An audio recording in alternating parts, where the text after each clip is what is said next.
sua Bíblia, eu gostaria de convidar você para abrir em 2 Coríntios 10. Eu vou ler um texto que é bem conhecido, e eu quero pegar uma frase, e a partir dessa frase, começar a introduzir o tópico do qual eu vou falar essa noite. A gente vai ter duas partes interligadas, mas duas partes separadas pelo intervalo. Então eu vou tentar cobrir a primeira parte, a gente encerra, depois do intervalo eu vou tratar de uma outra parte introdutória, mas eu já explico. O texto que eu quero ler é versos 4, 5 e 6. 2 Coríntios 10, versos 4, 5 e 6. Diz assim: Porque as armas da nossa milícia não são carnais, e sim poderosas em Deus para destruir fortalezas, anulando nossos sofismas e toda altivez que se levante contra o conhecimento de Deus, e levando cativo todo pensamento à obediência de Cristo, e estando prontos para punir toda desobediência, uma vez completa a vossa submissão. Eu quero pegar a frase conhecida do verso 5, que diz: levando cativo todo pensamento à obediência de Cristo. É minha impressão, à medida que eu ensino sobre esse assunto do qual eu vou falar hoje, que nós falhamos nisso mais frequentemente do que a gente imagina. Levar todo pensamento cativo a Cristo não é uma coisa fácil. Às vezes, algumas das coisas das quais eu vou falar hoje nos escapam. A gente não pensa nelas, não reflete sobre elas. E é por isso que nós, às vezes, vivemos de forma inconsistente ou incoerente com aquilo que nós cremos. Então, eu gostaria de pensar junto com vocês e compartilhar aquilo que eu tenho aprendido acerca de uma maneira de enxergar a vida a partir da história bíblica. Esses 4 grandes conceitos são o que resume a história da Bíblia Sagrada. A Bíblia tem criação, tem queda, o pecado, o desvio, o abandono da proposta divina para o ser humano, depois a redenção em Cristo, que há de ser consumada. Na verdade, esses 4 pilares resumem o que é a história bíblica. E eu vou falar que esses pilares também são uma forma que a gente deveria usar para enxergar a vida. Uma cosmovisão, isto é, uma maneira de enxergar o mundo, uma visão do cosmos, uma visão do mundo, uma maneira de enxergar a vida. E eu vou tentar hoje mostrar a vocês quão importante é esse assunto, tá? E aí assim falar sobre levar cativo todo pensamento a Cristo Jesus, a obediência de Cristo. Bem, deixa eu começar com uma coisa que eu espero. Vocês estão enxergando? Esse slide está mais ou menos. Os próximos eu acho que vão estar mais escuros. Por que falar de cosmovisão? É a pergunta. E eu vou tentar começar falando da importância desse conceito. E eu vou pedir a sua paciência. Hoje é o dia ruim. Eu espero em Deus que você aguente após a primeira parte do filme. Essa é a primeira parte do filme, aquela meio monótona assim. Sabe quando o filme começa meio parado e você fala: eu vou dormir hoje, que eu estou cansado. Esse filme, se não der uma agitadinha, se não tiver uma ação, eu vou dormir. Vai ser um pouquinho cansativo, talvez, o começo, porque eu vou tentar trazer alguns conceitos que parecem meio filosóficos, mas eu vou tentar simplificar ao máximo. Depois disso, eu espero mostrar a vocês que esse é um assunto bastante prático. Tá? Eu quero começar mostrando que cosmovisão é uma coisa muito prática. Por que a gente fala de cosmovisão? Porque, na verdade, todo mundo tem e nem todo mundo percebe que tem. Nem todo mundo percebe a importância do que é isso. Eu quero dar um exemplo através de experiências transculturais. Eu não sei quantos de vocês aqui já foram para algum país, ou se não, outro país. Ou se não, se já foram para uma parte do Brasil cuja cultura é muito diferente da sua. Quando você tem uma experiência transcultural, você se apercebe de que você tem um jeito de enxergar a vida que é diferente do deles. Mas você precisa ter essa experiência para dar o clique, né? Eu lembro das experiências que eu tive, de como isso me marcou. Por exemplo, eu estava lendo sobre uma pessoa que veio de um país oriental e foi para os Estados Unidos da América, não, foi para o Canadá, e lá, depois de um certo tempo, muito preocupado, ele resolveu terminar o namoro, porque ele entendia que ele não tinha mais sentimentos afetuosos para com essa moça.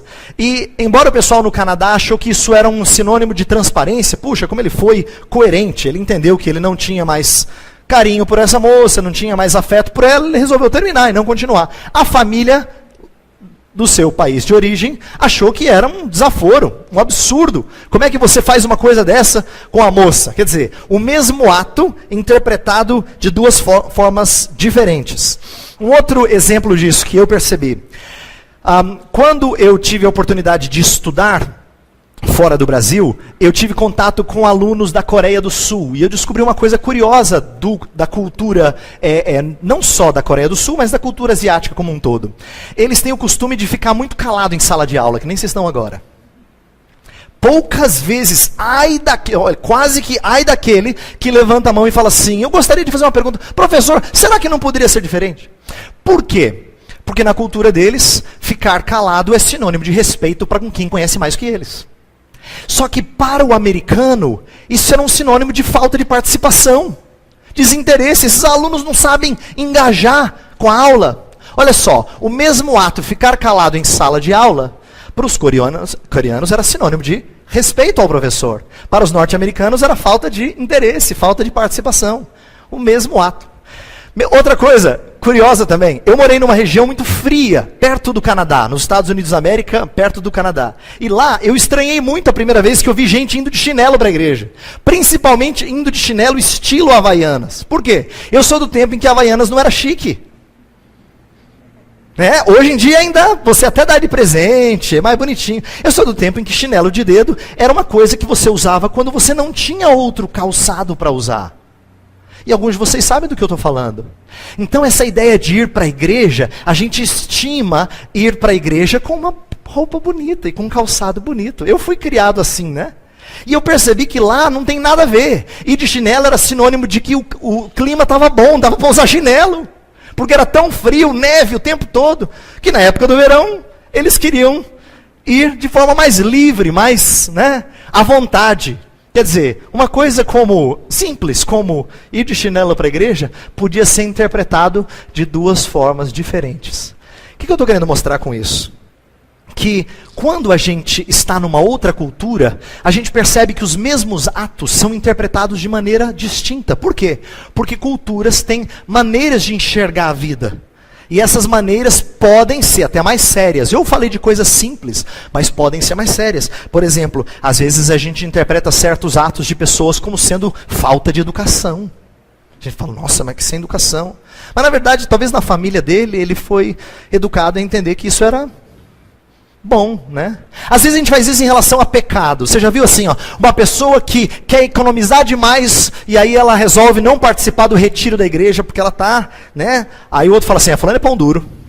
Fulano é econômico demais, é uma maneira de ser jocosa ou de zombadora para com alguém que é econômico. Ou senão, o pai que educa a criança e ele deixa a criança mais livre e a criança é meio barulhenta na igreja. Aí os irmãos que não gostam da criança barulhenta falam assim, esse pai é mole, esse pai é fraco, esse pai não tem pulso. Enquanto o pai entende que para ele significa dar mais liberdade à criança.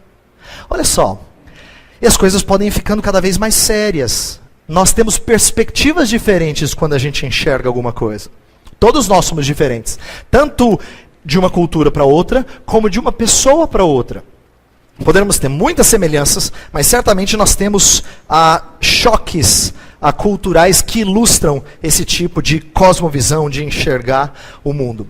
Eu estou tentando trazer esse assunto para introduzir, para mostrar a vocês que se pessoas enxergam o mundo um pouco diferente do jeito que a gente enxerga, eu não quero cair num erro muito comum hoje. Sabe o que é? Diante de tudo que eu ilustrei, a pessoa fala assim, mas não liga não, é cultural, pastor. Porque essa é uma maneira de dizer, é assim que eles fazem na terra deles. Mas é cultural, é uma frase que a gente passou a usar como se fosse neutra. Só que cultura nenhuma nesse mundo é neutra. Ou ela agrada a Deus, ou ela desagrada a Deus. Eu me lembro de contato com pessoas, na época que eu estava estudando fora, para dar um exemplo de coisas agora mais sérias, que foram estudar e deixaram suas famílias para trás, porque tinham o desejo de estudar. Só que em 1 Coríntios 7 fala que o marido e a mulher não devem ficar afastados por muito tempo. E se ficarem, que seja por mútuo consentimento, por pouco tempo e para oração. Tem que preencher todos os quesitos. Se não preencher, está errado. Mas alguém poderia dizer, não, Heber, é cultural. Não, essa não é uma boa saída. Nem sempre é cultural cola. É cultural é uma maneira de dizer do jeito que eles fazem, mas não significa que é certo. Ou que deve ser considerado ok. Então, eu vou tentar caminhar para que a gente enxergue a nossa cultura, o nosso jeito de ser, inclusive o jeito meio evangélico de ser, para ver se isso agrada a Deus ou não, se isso combina com a forma como a gente faz as coisas de Deus ou não. Tá? Cosmovisão é uma palavra que define as respostas às grandes perguntas da vida. E quando eu falo grandes perguntas, parecendo aqui que eu vou filosofar, né? Qual é a realidade primordial? Qual é a primeira coisa que existe antes de tudo? Qual é a origem do mundo? O que é o ser humano? Ele é um ser evoluído? Ele é um ser criado? O que acontece quando uma pessoa morre? Por que é possível conhecer alguma coisa? E assim por diante. Essas perguntas todas, e eu não vou falar sobre elas, elas são perguntas meio filosóficas. Quando alguém entra com esse papo, fala assim, está filosofando, né? Na verdade, todos nós temos algum tipo de resposta a essas perguntas. Às vezes a gente não está muito consciente, mas de vez em quando o menino aperta o pai e fala assim, pai, de onde a gente veio? Mesmo que o pai não seja religioso, ele vai ter que dar alguma resposta para isso. Ou, o que acontece quando a gente morre? A vovó morreu, e aí? Aí o pai vai ter que dar alguma resposta para isso. Tenha ele pensado sobre isso ou não. E ele vai responder conforme a sua cosmovisão, a maneira que ele enxerga o mundo. Eu vou ler 2 definições que tem muitas coisas legais, depois eu vou explicar. Não tem importância se você não entender tudo isso aqui. Uma cosmovisão, esse autor, James Sire, escreveu um livro chamado O Universo ao Lado. Ele fala de cosmovisões. E ele diz assim, uma cosmovisão é um comprometimento, uma orientação fundamental do coração, que pode ser expressa como uma história ou um conjunto de pressuposições, hipóteses que podem ser total ou parcialmente verdadeiras ou totalmente falsas, que detemos, consciente ou subconscientemente, consistente ou inconsistentemente, sobre a constituição básica da realidade e que fornece o alicerce sobre o qual vivemos, movemos e possuímos nosso ser. O quê? Então vamos por partes, tá? Para não parecer que eu estou filosofando aqui. Quando na verdade eu estou. Mas não precisa ser difícil, né? Uma cosmovisão é um comprometimento. Todo mundo que tem uma cosmovisão se compromete com alguma coisa. Ele está amarrado, ligado a alguma coisa. Ele acredita, ele vive e morre por alguma coisa. São os valores maiores da sua vida. É um comprometimento, uma orientação fundamental do coração. Isso é o coração dele, o guia para um lugar, que pode ser contada como se fosse uma história ou um conjunto de ideias. Agora, não precisam ser verdadeiras. Tem gente que acha que o mundo veio do nada, né? Sem Deus. A gente crê que o mundo veio do nada, mas com Deus na história. Ele fez tudo o que há do nada. Então o fato de pessoas terem ideias sobre como as coisas são, não significa que elas são verdadeiras. Às vezes elas são parcialmente verdadeiras. Elas podem até acreditar em algumas coisas que você entende que são corretas, mas aí chega num ponto em que ela fala alguma bobagem. Já viu conversando com gente descrente? Gente que não ama o Senhor, e aí ele fala alguma coisa sobre a sociedade de hoje. É uma sociedade muito marcada por egoísmo. Você fala, é mesmo? Cara, é uma sociedade muito egocêntrica, muito voltada para os próprios prazeres. Você fala, é verdade, concordo com você. Você fala, esse cara é bom. Aí é uma sociedade que está totalmente voltada para a falência. Acho que o Ocidente não tem mais solução. Você fala, opa, eu acho que a única solução é a gente melhorar as escolas. Aí você fala, ixi.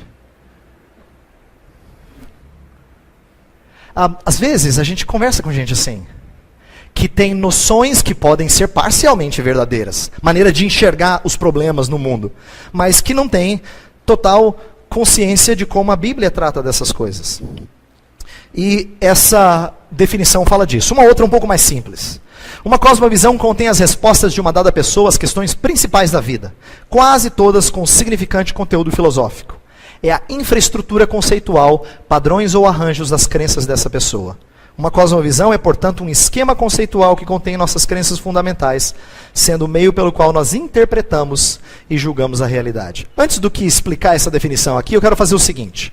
Eu quero agora pegar essas duas definições, eu quero falar ponto a ponto de coisas que eu gostaria que você aprendesse nessa primeira parte, e a gente vai começar a dar corpo a esse esqueleto. Deixa eu falar coisa por coisa, assim fica mais simples. Primeira coisa que eu queria falar. Cosmovisão é um conjunto de crenças fundamentais. O que eu quero dizer com isso?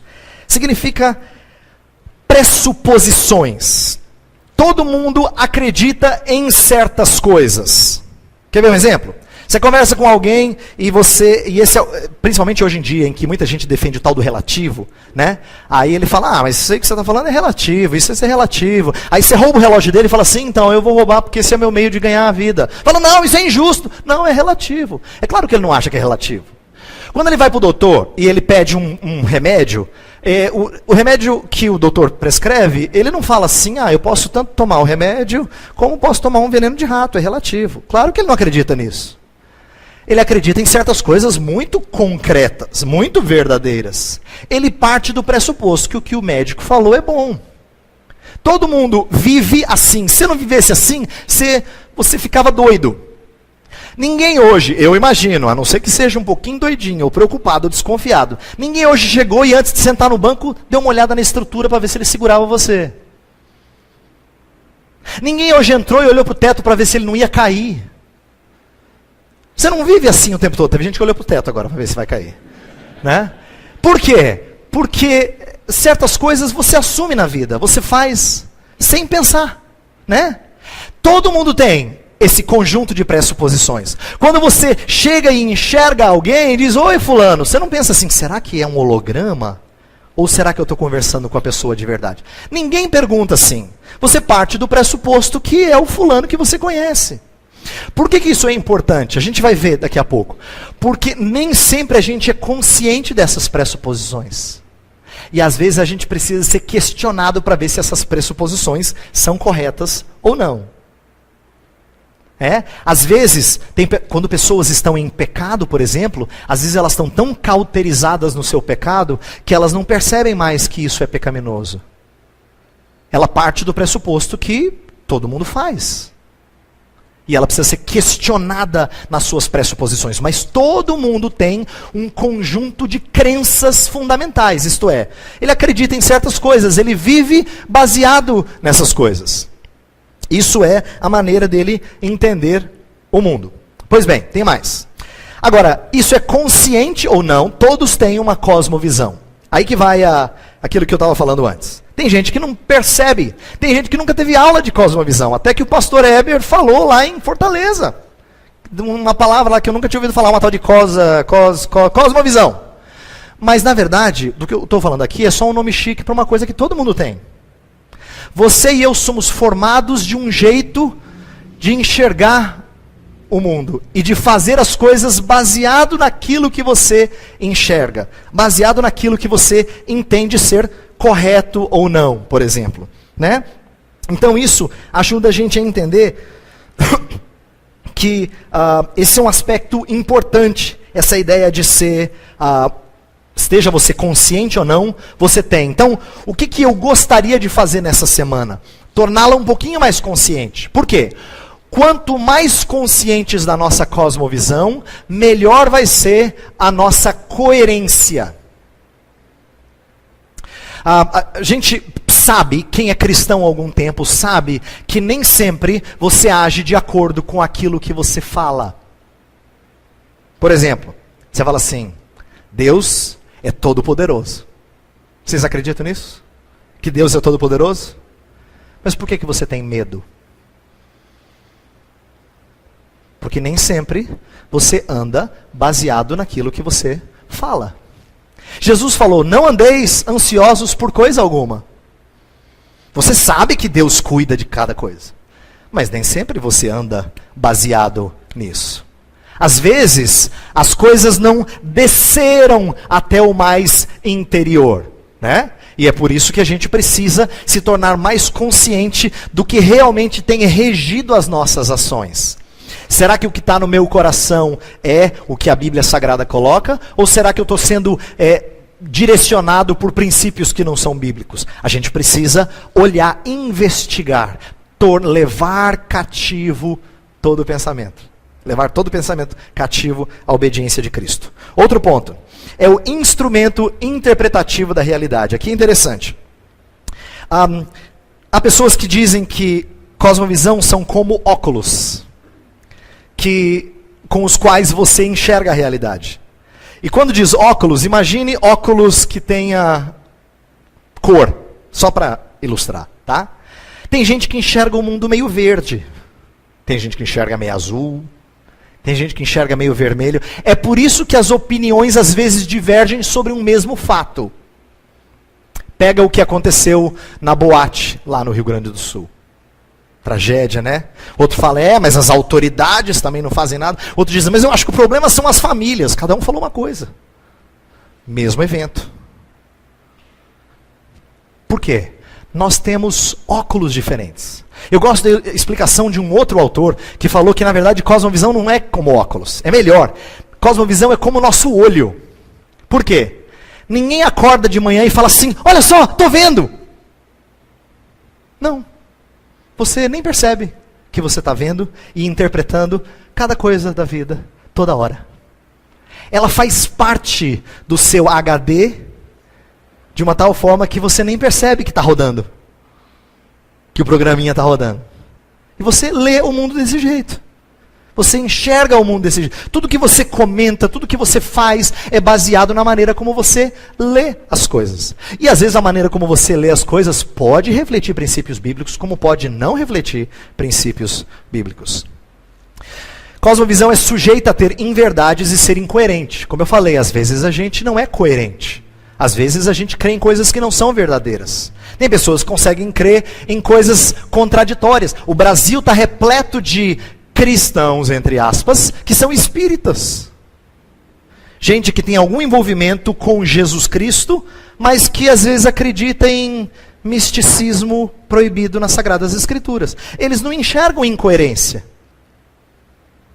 E muitas vezes as cosmovisões das pessoas, elas demonstram esse tipo de incoerência. O que a gente percebe é o seguinte, normalmente a pessoa não percebe a incoerência. Quando ela percebe, ela tem problemas. Quando ela percebe, ela entra em crise. Né? Porque cosmovisão não se sustenta bem se não for amarrada. Eu digo que cosmovisão costuma ser, antes de falar desse último ponto, cosmovisão costuma ser como uma rede. Ela é toda amarrada. Aquilo que a gente acredita tem que estar tudo amarrado. Por quê? Porque se não tiver como uma rede, fura, e se tem furo, não segura o que tem que segurar. Não dá sustentação, não segura o peixe, né? Se é uma rede, ela está interligada, e se tem um rasgo, então ela tem um problema. É por isso que de vez em quando a gente diz assim, caiu a ficha. Como é que eu andei tanto tempo errado? Porque você estava sustentando incoerências. Você estava sustentando formas inconsistentes de viver. Aqui tem uma coisa preciosa. Cosmovisão é o comprometimento do coração. Eu falei disso antes, eu quero usar esse texto da Bíblia aqui. Ó. A Bíblia diz que o homem reflete o seu coração. Provérbios 27 fala isso aqui. Como na água o rosto corresponde ao rosto, assim o coração do homem ao homem. Olha só o que esse texto quer dizer. Olha a comparação de água com coração. O texto fala que a água, ela reflete o homem. E o homem ou melhor, a água ou apresenta o que o homem é, né, a forma dele. Por que ele está comparando com a água? É uma época em que não tinha espelho em tudo quanto é banheiro, né? Então ele falava de reflexo na água. E por que essa palavra é muito interessante? Porque olha o que ela diz. Como na água o rosto corresponde ao rosto, isto é, o que está lá na água corresponde ao rosto da pessoa, assim o coração do homem ao homem. Eu costumo dizer que a gente está acostumado a pensar que o coração reflete quem nós somos. É o contrário. A gente reflete o que é o nosso coração. O coração é quem a gente é mesmo. E isso, naturalmente, resulta em ações que combinam com o coração. A boca fala do que está cheio o coração. Isto é, ela coloca para fora aquilo do que o coração está repleto. E Jesus falou disso porque Jesus sabia que havia casos em que as pessoas eram hipócritas. A ideia de hipocrisia, né, vem do grego de usar máscaras. Por quê? Porque é você tentar esconder o que está no coração. Porque o coração naturalmente joga para fora aquilo que crê. Por isso que de vez em quando a gente percebe quão mal a gente é quando certas coisas nos levam à ira. Sabe aquilo que te leva à ira e de repente você fala, ou pensa, ou faz. Quando você se viu, você fala, calma. Você nem sabia que você virava esse bicho. Mas às vezes nós somos, Deus dá um vislumbre daquilo que está no coração. Né? Quando alguma coisa não anda bem, e aí você evidencia algo que está lá dentro. Isso aqui é uma coisa que eu aprendi há um tempo atrás e eu achei muito preciosa, quero compartilhar com vocês. Nós estamos acostumados e treinados a pensar que o ser humano é homo sapiens. Esse é o termo técnico usado na escola. Mas quando a gente estuda cosmovisão, né, cristã, sadia, a gente tinha que entender que o homem não é o que pensa. O homem é aquilo em que o seu coração se apega. Ele é fundamentalmente um homem religioso. Isso é interessante. Nós somos aquilo em que o nosso coração se apega. Se nós nos apegamos a riquezas, você logo vai ser detectado como uma pessoa gananciosa. Se você se apega ao seu status ou o que as pessoas pensam de você, você vai ser logo detectado como uma pessoa exibicionista ou egocêntrica ou coisa do tipo. E é por isso que eu queria inverter um pouco do que a gente aprende. Essa ideia de homo sapiens é uma ideia que vem sido falada nas escolas e a gente não pensa tanto nas implicações delas, mas quando a escola pensa só em educar, em trazer informação para a mente, ela acha que o ser humano só difere do animal no fato de que ele é pensante. Como uma vez disse o reverendo Augustus, as pessoas ensinam que o homem veio do macaco, ficou ereto, caiu o rabo e de repente deu uma consciência. Né? Começou a pensar, aí virou ser humano. Quer dizer, começou a pensar é o fator final. Veio a consciência e começou a pensar. Quando na verdade Deus fala de algo muito mais fundamental que define o ser humano como quem ele é. Ele é um ser religioso. Ele adora. Ele foi feito para adorar. Todo ser humano, seja ele presente numa igreja ou ateu, ele foi feito para adorar. É por isso que Romanos 1 fala que quando os homens rejeitam a Deus, eles adoram a criatura em lugar do Criador. Você fala, pastor, mas eu sei de gente que adora animais, eu sei de gente que adora deuses feitos por mãos humanas. E os homens que não têm Deus? Eles adoram a criatura ao invés do Criador. Todo ser humano é adorador. Às vezes ele adora a criatura ao invés do Criador. Mas e ele adora coisas que Deus fez, que fazem parte da criação. Mas a ideia é que todo ser humano se apega a alguma coisa. Então, esse é um ponto-chave dessa nossa primeira fala. E eu vou continuar agora dando algumas ilustrações, mostrando que nós somos aquilo a que o nosso coração está apegado. E é por isso que quando a gente tem o nosso coração aberto, exposto, a gente é envergonhado. Eu gosto muito do texto de 1 Coríntios 14, que fala assim, que aquele homem que profetiza, que tem o dom da profecia, lá explicando, aquele homem que fala em nome do Senhor, a palavra do Senhor, quando Deus fala, os segredos do coração lhe são manifestos. E aí ele diz, Deus está neste lugar. Está lá em 1 Coríntios 14, verso 24 e 25. O que isso significa? No meu entendimento, o que aquele texto está dizendo é que quando a palavra de Deus fala de tal forma à pessoa, como se Deus estivesse falando com ela, ela diz assim, Deus está aqui. Por quê? Porque todos os segredos do coração foram expostos. De vez em quando, é bem possível que o pastor Cleiton já tenha experimentado isso. De vez em quando, a gente cumprimenta as pessoas na porta da igreja e chega alguém e diz assim, pastor, quem te falou? Fala para mim, quem é que te falou? Falou o quê, meu irmão? Não, o senhor falou tudo da minha vida aí. Eu quero saber quem é que contou para o senhor. Por que a palavra de Deus consegue falar a pessoas diferentes, de contextos diferentes, como se fosse exatamente para você? Você não diz assim? Aquele dia que eu fui na igreja, o sermão foi para mim, pastor, foi para mim. Porque Deus faz assim, ó, Ele expõe os segredos do coração. Quando Deus fala, Ele expõe os segredos do coração. Ele traz à tona quem você é. E você diz, realmente Deus está aqui.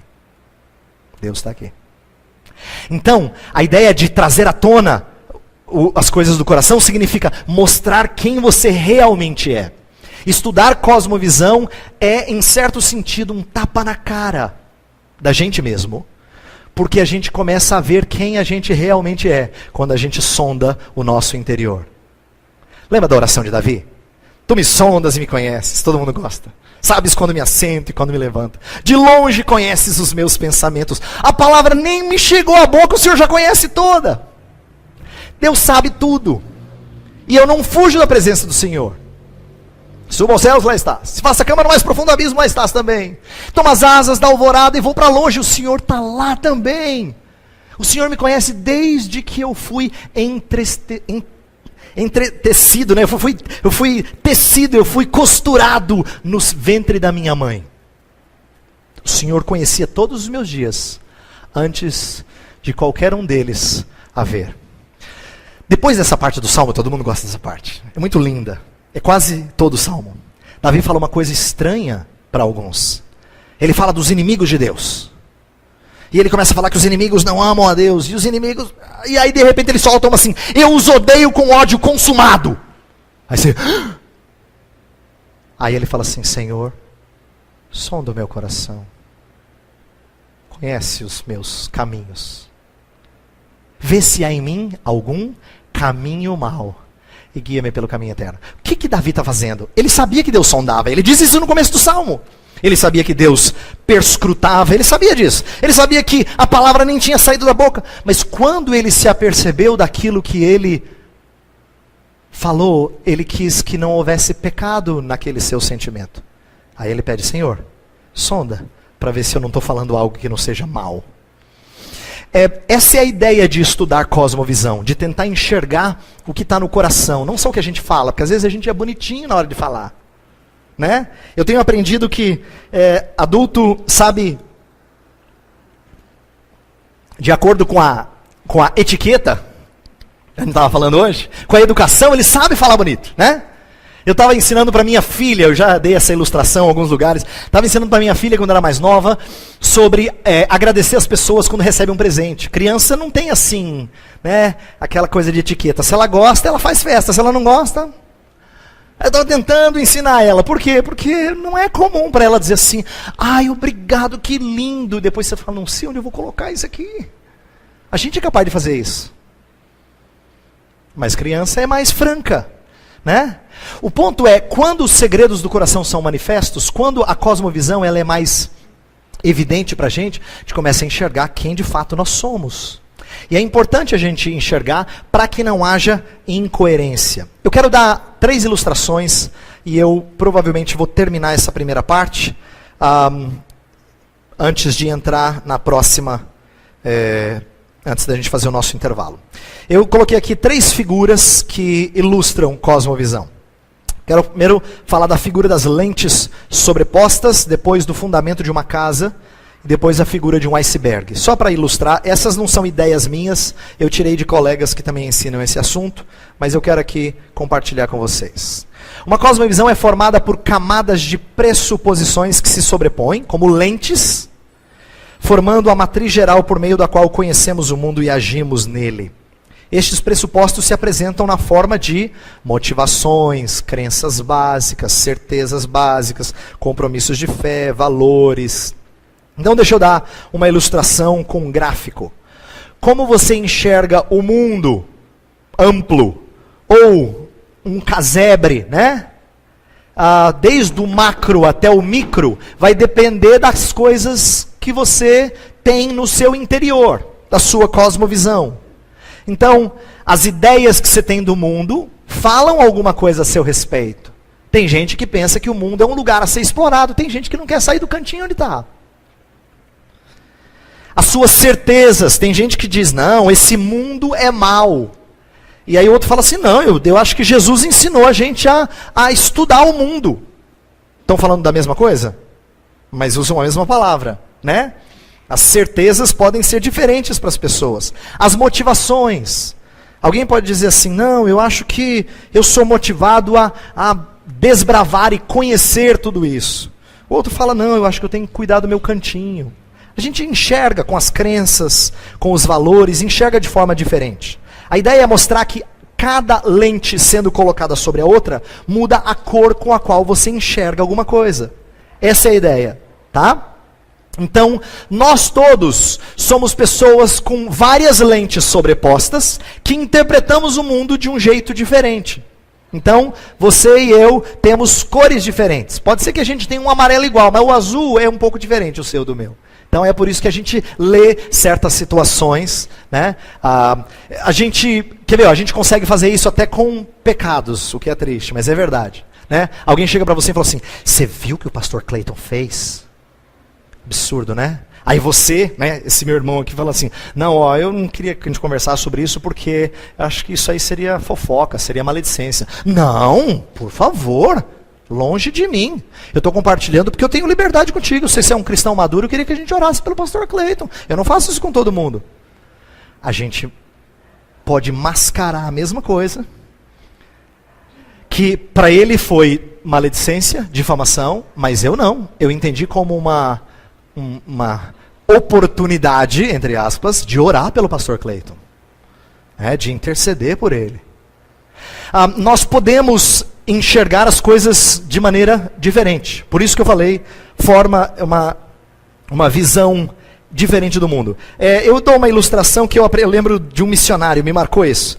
Mostra essa questão cultural. Uma vez um missionário chegou com um pedaço de madeira, assim, pedaço de pau, mostrou e falou, o que vocês acham que é isso aqui? Ele vinha de uma tribo em Guiné, cuja capital é Conakry, fala francesa, mas tem vários idiomas das tribos, tal.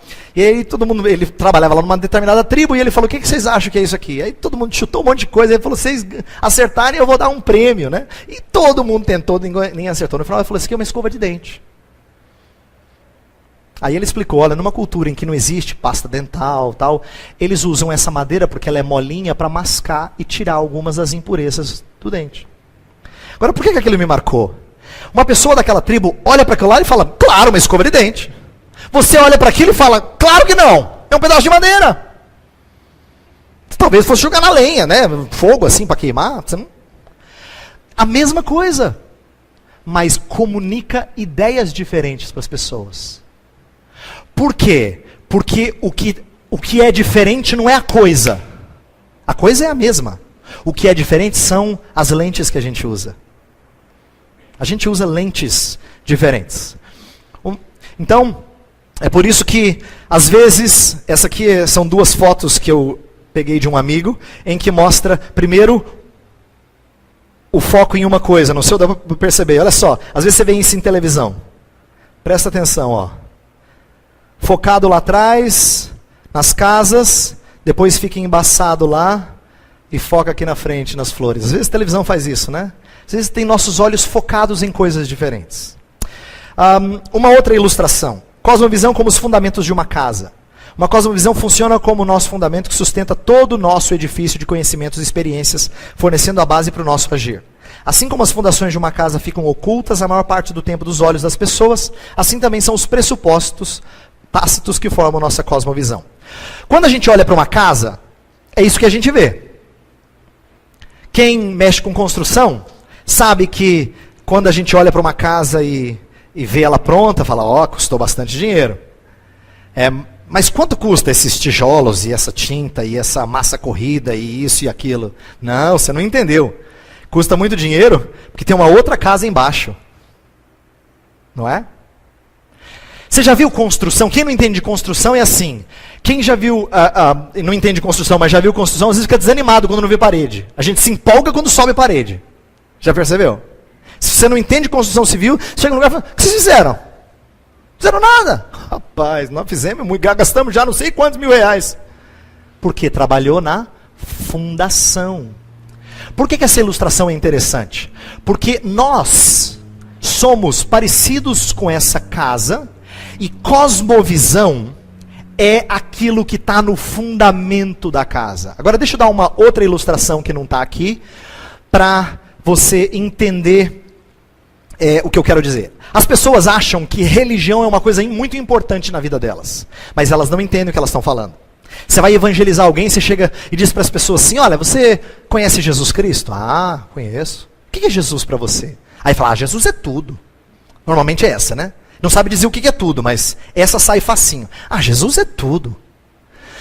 E quando você vai investigar a vida religiosa da pessoa, você percebe que Jesus é tudo significa que ela tem um cantinho da vida dela reservado para Jesus. Vou dar um exemplo. Tem pessoas que acham que religião é como o quartinho dos fundos da sua casa. Sabe aquelas pessoas que tem a casa na frente, tem uma edícula, né? Tem um quartinho no fundo. Você fala, olha, a religião é tão importante que eu tenho um quartinho lá no fundo só para isso. Está reservado lá para isso. Tá certo, tá trancado há um tempo, tá meio sujo, tem que dar uma limpeza. De vez em quando eu entro lá e limpo, mas tem um quarto só para isso. E elas acham que isso marca as suas vidas. Então é comum você ouvir gente falando assim, não, eu sou católico. Mas será que ela age baseada num Deus que é Pai, Filho e Espírito Santo? Será que ela age num Deus que é soberano? Será que ela age num Deus que se encarnou e se fez homem? Todas essas crenças são próprias do catolicismo. Mas se ela não age baseado nisso, então aquela não faz parte da cosmovisão dela. É só o quartinho nos fundos. Quer saber o que é cosmovisão? É o que está debaixo da terra. Isso é cosmovisão. Essa é a sua verdadeira religião. É aquilo que segura o chão em que você pisa. O que eu quero dizer com isso? Cosmovisão é uma coisa tão séria, tão importante, que quando treme a terra, racha a casa. Se o quartinho fica sujo, não afeta o resto da casa. Ele pode ficar trancado. E tem muita gente nesse Brasil cuja religiosidade, inclusive evangélicos, infelizmente, cuja religiosidade é como um quartinho nos fundos.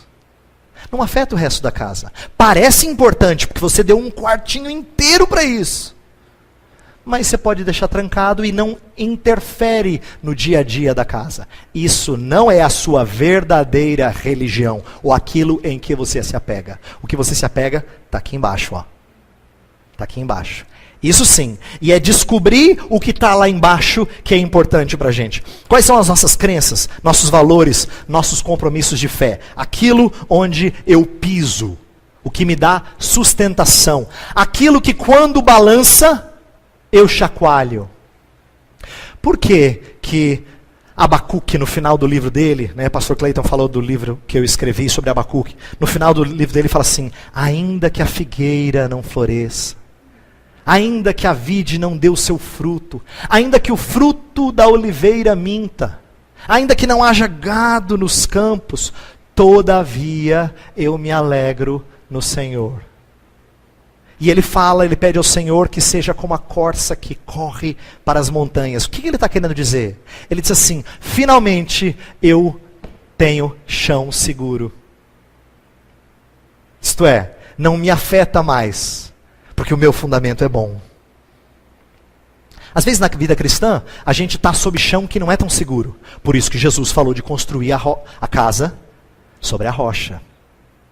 Porque se você não tem boa fundamentação, a sua casa vai ruir. A ideia é que a gente aprenda, quando estuda cosmovisão, a construir a casa do jeito que ela tem que ser construída. A ter bons fundamentos, a trabalhar com eles para que a casa seja bem sólida, de baixo para cima. Última ilustração. O iceberg é interessante. O iceberg fala muito de cosmovisão. Você já deve ter ouvido essa ilustração antes, mas essa é uma figura bem ilustrativa. Se você consegue enxergar, não sei se dá para ver bem, A gente já ouviu falar, e isso é fato, que o iceberg que a gente vê fora é só o que a gente chama de a pontinha, né? A gente até fala isso. Isso aqui é só a pontinha do iceberg. Isso é, aquilo que você está enxergando. Tem muito mais embaixo da água. Por que essa é uma boa ilustração? Nós somos exatamente como esse iceberg. O que as pessoas veem é o que está acima da água. Mas tem muita coisa abaixo da água que você tem alguma... que nem sempre é compreensível. Vou dar exemplos aqui. Isso talvez ajude você. Olha só. Isso eu tirei também de um amigo que é muito bom nessa área de cosmovisão. Ele mostra o seguinte. No fundamento está o coração. Do coração procedem as fontes da vida. Provérbios 4, 23, que é palavras de Salomão. Então o coração é o que está no fundamento. É a dimensão central do ser humano. Ele responde ao que está no coração. Por isso que a Bíblia fala que Deus faz uma mudança radical nas pessoas. Não é uma cirurgia cardíaca, tecnicamente falando.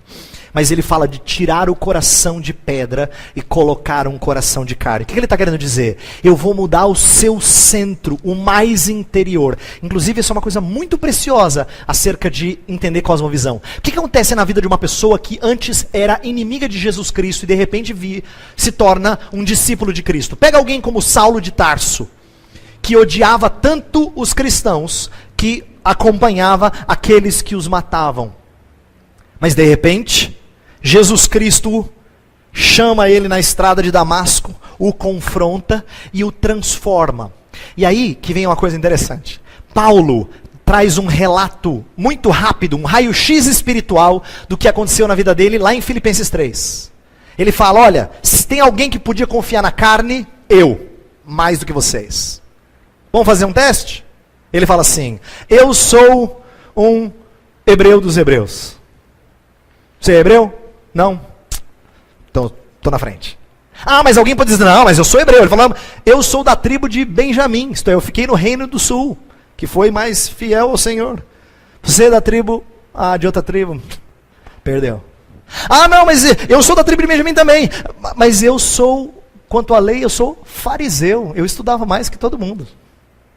Paulo vai dando todas as qualificações para mostrar que se tinha alguém que era para confiar nos feitos da sua vida, era ele. E ele diz que no dia que ele conheceu a Cristo, ele largou tudo e considerou isso como refúgio. Em outras palavras, lixo ou esterco. Ele considerou tudo isso como nada, com o propósito de conhecer a Cristo. O que aconteceu na vida desse homem? Ele teve uma mudança fundamental, isto é, lá embaixo. Ele teve o seu coração transformado. É por isso que o que brota de lá passou a ser diferente. Uma pessoa que antes odiava Cristo passa a amar Cristo. Uma pessoa que antes pensava em como fazer mal para os crentes, agora quer sofrer junto com eles. Vai entender. Vai na igreja, canta umas músicas bobas e ainda dá dinheiro para a igreja. É assim que as pessoas olham para o crente. Não entendem? Né? Zombam, acham estranhíssimo. Por quê? Porque eles não têm o mesmo coração. A ideia de coração ilustra bem. O iceberg lá embaixo é o fundamento, é o que está no mais profundo do nosso ser, o nosso coração. É lá onde Deus trabalha quando Ele transforma alguém espiritualmente. Depois disso, a dimensão psíquica, isto é, aquilo que as pessoas percebem, internalizadas ao longo da vida. Crenças, valores, certezas, traumas, sentimentos, motivações. Está um pouco ruim de ler, eu estou lendo para vocês. A ideia é que o que você acredita, o que você defende, as suas motivações, elas são norteadas pelo que está no coração. O coração é a coisa mais fundamental. Quando o coração está segundo o coração de Deus, então as suas motivações combinam com as de Deus. Suas crenças, seus valores combinam com os de Deus. Mas nem sempre é assim. Porque nem sempre o nosso coração combina com tudo em Deus. Por exemplo, o próprio Davi fez uma oração lindíssima. Salmo 86, 11. Ele fala assim, Senhor, ensina-me a temer só o teu nome. Eu acho preciosa essa oração. Por quê? Não é que ele não temia a Deus. Mas ele sabia que o coração dele tinha mais do que um temor. E ele queria que o seu coração fosse não dividido. fosse integralmente do Senhor. O coração reflete algumas coisas que nós cremos, algumas motivações que nós temos, algumas certezas, alguns traumas. Por exemplo, quando uma pessoa vai aconselhar outra, está tentando aconselhar uma pessoa biblicamente, e percebe que ela tem certos problemas, não dá. Às vezes você precisa ir mais fundo para entender certos traumas. Só que é aqui que eu vou falar uma coisa importante para cristãos. Todo profissional, por mais competente que seja, quando aconselha alguém, um psicólogo, outra pessoa, por mais competente que seja, por mais que tenha boas ferramentas, normalmente só consegue chegar até aquela primeira parte do iceberg. O problema é que alguns traumas, motivações, certezas só são entendidas quando a gente, pela palavra, chega até o coração. Porque é lá onde está a raiz de tudo. É lá que faz a gente entender por que uma pessoa desprezada a vida inteira resolve, de repente, dizer para si, não, eu agora vou me dar o direito de ser feliz. Já viu essa frase? Aí tem gente que fala assim, isso mesmo, faz isso mesmo. Vai, usa o seu dinheiro, faz uma viagem, se divirta. O que as pessoas estão fazendo é trabalhando só com os traumas, mas não entendendo o que está por detrás dos traumas. Uma vez eu conversei com uma moça. Foi uma das conversas mais preciosas que Deus me deu a oportunidade de fazer enquanto eu era capelão lá na Universidade Mackenzie. Essa moça um dia chegou no meu gabinete, estava chorando muito lá na capela, e chorava, e eu não estava lá. A secretária da capelania foi lá, uma vez convidou, vem conversar aqui, tem uma pessoa, pode te orientar, ele é capelão. Tá? Ela falou, não quero, obrigado. Foi uma segunda vez, tentou, não. Terceira vez, insistiu, ela foi. Quando ela entrou no meu gabinete, onde eu trabalhava, primeira frase que ela disse, eu não sei o que eu estou fazendo aqui, eu não acredito no que você faz. Aí na hora eu fiz que nem Neemias, orou ao Senhor e disse, quando o rei pergunta para ele, o que você quer que eu faça? Tem um texto muito bonito lá de Neemias 2, fala assim, que na hora da conversa, ele orou ao Senhor e falou para o rei alguma coisa. Eu falei na hora, Senhor, me ajuda. E eu lembro de ter tido uma conversa com ela, em que, por graça de Deus, não é que eu planejei e fiz muito bem, eu nem recomendo isso para todo mundo, mas foi o que eu julguei ser direção de Deus naquela hora. Para não perdê-la, eu não falei de Deus nenhuma vez.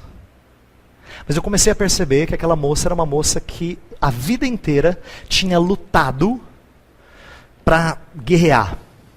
Tinha traumas terríveis com o pai, tinha traumas terríveis em relação à fé evangélica, porque quando o pai ficou doente, a mãe chamou um monte de crente para orar e tentar fazer com que aquilo saísse, o demônio da doença e tal, e fizeram um fuzuê na casa dela, e ela ficou revoltadíssima com isso, cresceu com certa ojeriza de crente.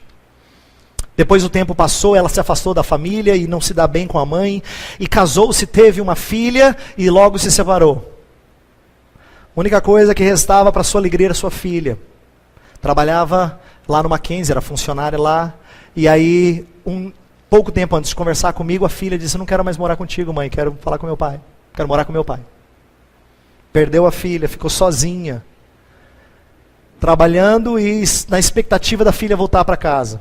Um dia mudar de opinião. Um dia a chefe dela chega para ela e fala assim, eu vou precisar mandar você embora. O mundo dela estava ruindo. Só que o que ela não tinha enxergado? Que ela passou a vida inteira negando que ela precisava de outra pessoa. Ela queria fazer as coisas sozinhas, porque ninguém nunca tinha ajudado ela. Então ela foi na raça tentando lutar na vida e ser forte, dizer vamos lá. Só que um dia ela não aguentou. Aí quando eu terminei a conversa, eu falei assim, você percebeu que você não se basta? Ela falou, é verdade. Aí eu falei assim, nós vamos conversar de novo. E eu vou te falar de um Deus de quem você precisa.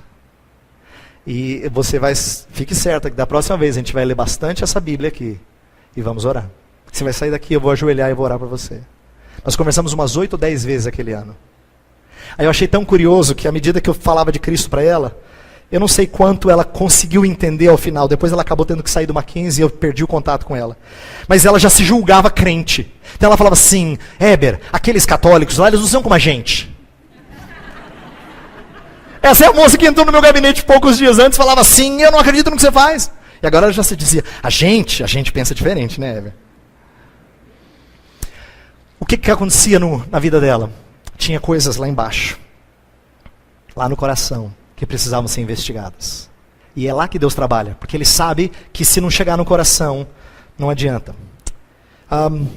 Por último, olha só. Aqui é a vida consciente. As nossas palavras, nossas atitudes, cultura, tudo que a gente faz é reflexo do que a gente é aqui embaixo.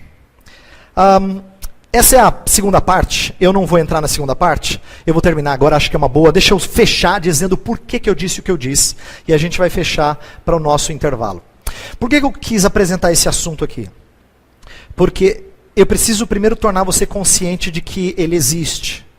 E a gente tem que torná-lo consciente. A minha segunda parte, depois do intervalo, vai ser mostrar um grande problema entre evangélicos brasileiros. Que é uma incoerência nas suas cosmovisões. Aí essa vai ser a minha segunda parte. A gente vai tratar de como crentes têm se distanciado do chamado de Deus na vida deles. Por quê?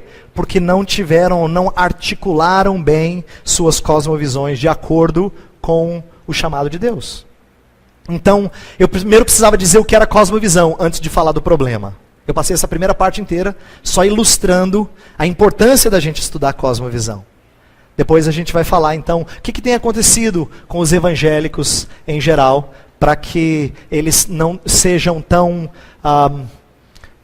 participativos, engajados e representativos mesmo do que deveriam ser no nosso país. Eu digo isso porque nós somos uma nação que tem se tornado grandemente evangélica de nome.